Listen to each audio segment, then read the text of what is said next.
안녕하세요. 저는 창원에 살고 있는 단독가구인데 1958년생이라 내년에 기초연금을 신청할 예정입니다. 그래서 요즘 알베르토 선생님의 강의를 빠짐없이 보고 있답니다.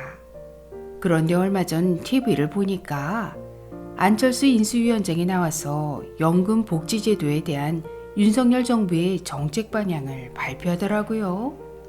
얘기를 들어보니까 연금 개혁을 한다고 하던데 기초연금을 올해 10만원 올려준다는 얘기인가요? 아니면 단계적으로 올려준다는 얘기인가요? 그리고 국민연금 연계감액제도는 언제부터 폐지되는 건가요? 물론 노인들에게 도움이 되는 연금개혁이기는 하겠지만 말이 어려워서 도무지 알아들을 수가 없네요. 알베르토 쌤, 알아들을 수 있도록 쉽게 설명 좀 부탁드리겠습니다.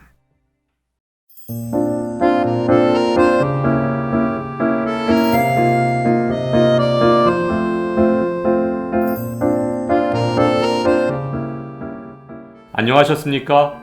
행복한 인생의 막 알베르토입니다. 지난 4월 29일 안철수 인수위원장이 윤석열 정부 복지국가 개혁 방향을 브리핑했는데요. 오늘은 브리핑 내용 중 어르신들께 도움이 되는 핵심 정책 3가지를 아주 쉽게 설명해 드리겠습니다. 지난 몇 번의 대통령 선거에서 연금 개혁은 꼭 해결해야 될 과제였지만 어떤 정부, 그 어떤 대통령도 주도적인 개혁을 이끌어내지는 못했습니다. 그 이유는 연금 개혁의 실천은 곧 선거 패배로 이어질 수 있다는 정치권의 부담 때문이었을 것입니다. 따라서 연금 개혁은 아주 뜨거운 감자였죠. 그런데 이번에 윤석열 정부의 연금 개혁에 대한 의지는 아주 단호해 보입니다. 먼저 취임 직후 대통령 직속 국민연금 개혁위원회를 설치해서 그동안 알고 있으면서도 정치적 리스크 때문에 미뤄온 연금 개혁을 추진하겠다고 하는데요. 이것을 3가지 분야로 나눠서 설명드리면 첫 번째는 연금 개혁 분야입니다. 연금 개혁 분야에는 국민연금 가입자의 노후소득 보장, 1인 1 국민연금 의무화, 연금 재정의 안정화 등 다양한 과제들이 있지만 그 중심에는 공적연금의 개혁, 즉 국민연금과 직영연금의 통합이 있습니다.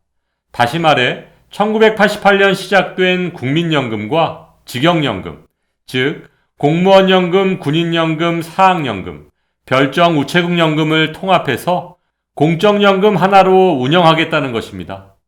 이렇게 공적연금을 하나로 통합해서 운영하게 되는 것에 대해 국민연금에 비해 상대적으로 더 많은 연금을 받고 있는 직영연금 수급자는 연금 통합에 반대할 것이고 반대로 국민연금 수급자는 통합에 찬성할 것으로 예상되는데요. 보다 근본적인 문제점을 파악하기 위해 국민연금과 직영연금의 재정 전망을 비교해보면 공무원연금은 지난 2000년 적립기금이 고갈되었고 군인연금도 1977년도에 벌써 적립기금이 고갈되었습니다. 그런데 매년 공무원연금과 군인연금에 대해 국고에서 한 해에 5조 원 정도를 보존해주고 있는데요. 그래도 사학연금과 국민연금은 사정이 좀 나아서 사학연금은 2048년, 국민연금은 2055년 적립기금이 고갈될 것으로 예상됩니다. 그렇다면 하루라도 빨리 국민연금과 직영연금을 통합해야 하는 것 아닐까요? 그런데 좀 더 자세히 들여다보면 풀어야 할 문제점들이 많습니다.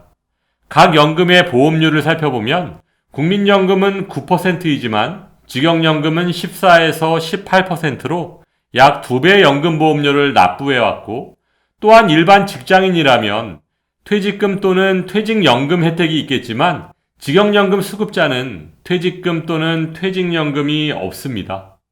따라서 국민연금과 직영연금의 통합은 이해관계에 따라 첨예한 갈등이 표출될 것으로 예상되지만 사회적 대화와 공론화 과정을 거쳐 반드시 해결해야 될 과제임은 분명한 것입니다. 참고로 일본의 경우는 2015년 공무원연금과 국민연금을 통합했고 복지 선진국인 스웨덴의 경우도 연금을 개혁하는 데 20년의 시간이 필요했습니다. 두 번째는 기초연금 분야입니다. 기초연금은 임기 내에 10만 원 이상을 공약했는데요.